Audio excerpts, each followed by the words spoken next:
Assalamualaikum warahmatullahi wabarakatuh. Bismillahirrahmanirrahim. Alhamdulillahi rabbil alamin. Wabihi nasta'inu ala umurid dunya waddin.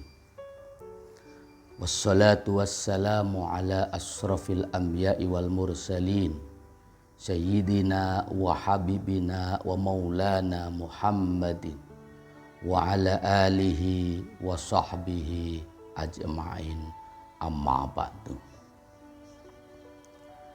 Saudaraku yang dirahmati oleh Allah Subhanahu wa ta'ala, suatu hal yang sangat penting yang perlu kita miliki sebagai umat manusia, yaitu akhlakul karimah, akhlak yang baik. Akhlakul karimah ini merupakan sebuah keluhuran, keistimewaan bagi siapapun yang memilikinya dan diamalkan dalam kehidupan sehari-harinya. Mudah diucapkan namun sulit untuk diamalkan. Akan tetapi segala sesuatu jika ada niat untuk berbudi luhur, berakhlak yang baik, berbekal dengan ilmu pengetahuan yang ia miliki, insya Allah sedikit demi sedikit akhlakul karimah ini akan dimiliki oleh seseorang dan mampu diamalkan dalam kehidupan sehari-harinya. Perlu kita ketahui bahwasannya secara garis besar akhlakul karimah ini dibagi menjadi dua. Apa saja? Yang pertama yaitu akhlak kita kepada Allah Subhanahu wa ta'ala, Rabbul Alamin Jalla Jalaluh. Kemudian yang kedua, akhlak kita terhadap sesama umat manusia dalam kehidupan sehari-hari.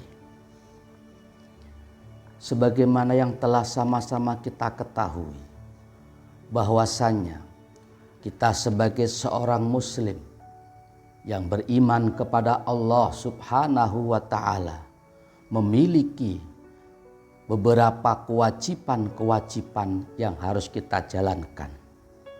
Banyak perintah-perintah Allah yang sifatnya wajib, pun juga ada pula yang sifatnya sunnah.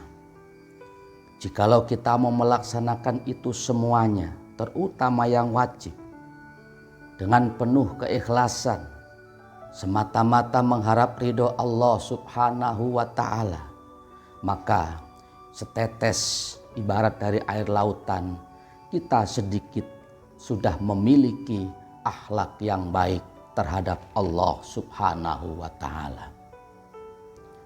Tidak hanya di situ, tentu kita juga sebagai seorang mukmin diperintahkan oleh Allah Subhanahu wa ta'ala untuk senantiasa bersyukur ketika mendapatkan nikmat, untuk senantiasa bersabar ketika mendapatkan ujian atau musibah, untuk senantiasa memperbaiki attitude akhlak kita dalam kehidupan sehari-hari. Ketika kita memiliki suatu keinginan, ternyata Allah belum mengabulkan, maka etika yang terbaik, akhlak yang terbaik yaitu bersabar. Dan tentu masih banyak lagi keterangan-keterangan atau penjelasan-penjelasan yang berkaitan dengan akhlak kita terhadap Allah Subhanahu wa ta'ala. Satu yang paling utama, yang terpenting, jangan sesekali kita meninggalkan perintah Allah Subhanahu wa ta'ala yang sifatnya wajib. Sebab wajib ini manakala kita jalankan, kita akan mendapatkan pahala dari Allah Subhanahu wa ta'ala. Tetapi sebaliknya, manakala kita tinggalkan, maka akan ada dosa atau akan mendapatkan hukuman dari Allah Subhanahu wa ta'ala. Tentu dalam hal ini dibutuhkan ilmu, dibutuhkan seorang guru untuk mendidik kepada kita semuanya bagaimana cara kita beribadah kepada Allah, bagaimana cara kita menyikapi ketetapan-ketetapan atau takdir-takdir Allah Subhanahu wa ta'ala. Jikalau kita memiliki seorang guru yang mengarahkan kepada kita, sanad keilmuannya bersambung sampai baginda Rasulullah Shallallahu Alaihi Wasallam, insya Allah sedikit demi sedikit akhlak kita akan diperbaiki oleh Allah Subhanahu wa ta'ala, terutama akhlak kepada Allah Subhanahu wa ta'ala Rabbul Alamin Jalla Jalaluh. Saudaraku yang dirahmati oleh Allah Subhanahu wa ta'ala. Kemudian yang kedua, yaitu akhlak kita kepada sesama. Ini pun juga demikian, sangat luas, sangat lebar, sangat panjang penjelasannya.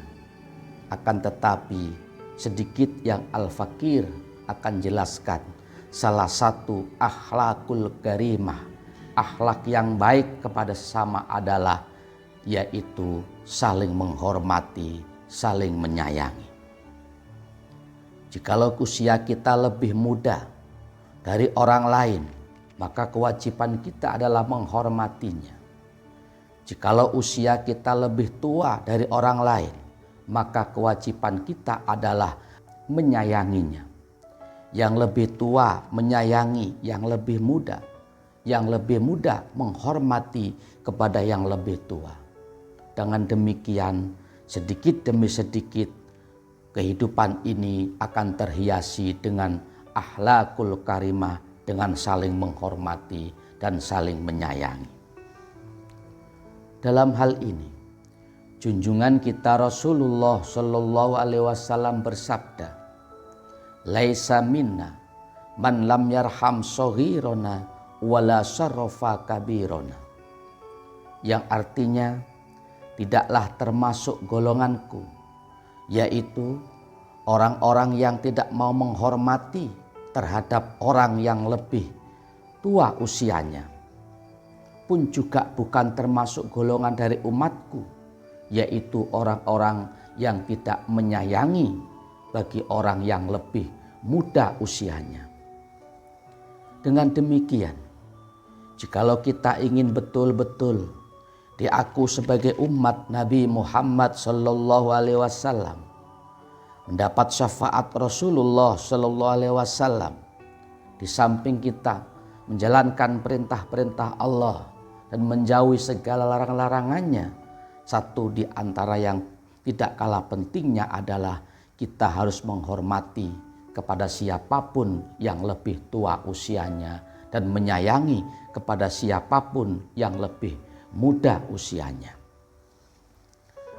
Saudaraku yang dirahmati oleh Allah Subhanahu wa ta'ala, berbicara tentang akhlak, baik itu akhlak kita kepada Allah terutama, atau akhlak kita kepada sesama umat manusia, itu tidaklah semudah kita mengedipkan kedua mata dan membalikkan kedua tapak tangan. Tetapi harus ada perjuangan, harus ada ilmu yang membarenginya, harus ada petunjuk dari seorang guru yang membimbingnya. Sebab kalau orang tersebut hanya mengandalkan otaknya saja, mengandalkan kepandaiannya, kecerdasannya, keilmuannya, tetapi tidak diiringi dengan akhlakul karimah, akhlak yang baik, maka itu semuanya akan kecil nilainya, bahkan tidak ada nilainya di hadapan Allah Subhanahu wa ta'ala. Sebagaimana yang disampaikan oleh Sultanul Aulia Syekh Muhyiddin Syekh Abdul Qadir Al-Jailani radhiyallahu ta'ala anhu. Apa kata beliau? Aku lebih menyukai orang-orang yang beradab daripada orang yang berilmu tetapi tanpa adab.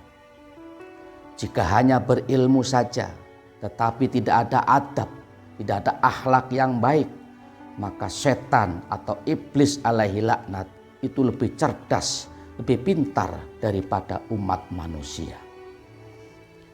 Dengan demikian, wahai saudaraku dimanapun berada, mari sama-sama anugerah Allah berupa usia ini kita manfaatkan dengan sebaik-baiknya, dengan tolabul ilmi, mencari ilmu, menservis diri, memperbaiki akhlak kita, baik akhlak kita kepada Allah ataupun akhlak kita kepada sama umat manusia, dengan cara kita menuntut ilmu, mengaji kepada kiai, kepada asatid, kepada para habaib yang sanad keilmuannya sambung kepada Rasulullah Shallallahu Alaihi Wasallam. Dengan demikian, insya Allah jalan kehidupan kita akan diterangi dengan hidayah dari Allah, petunjuk dari Allah, sehingga kita akan terarah menuju hidup yang berakhlakul karimah dan terhindar daripada akhlak yang mazmumah atau akhlak yang tercela.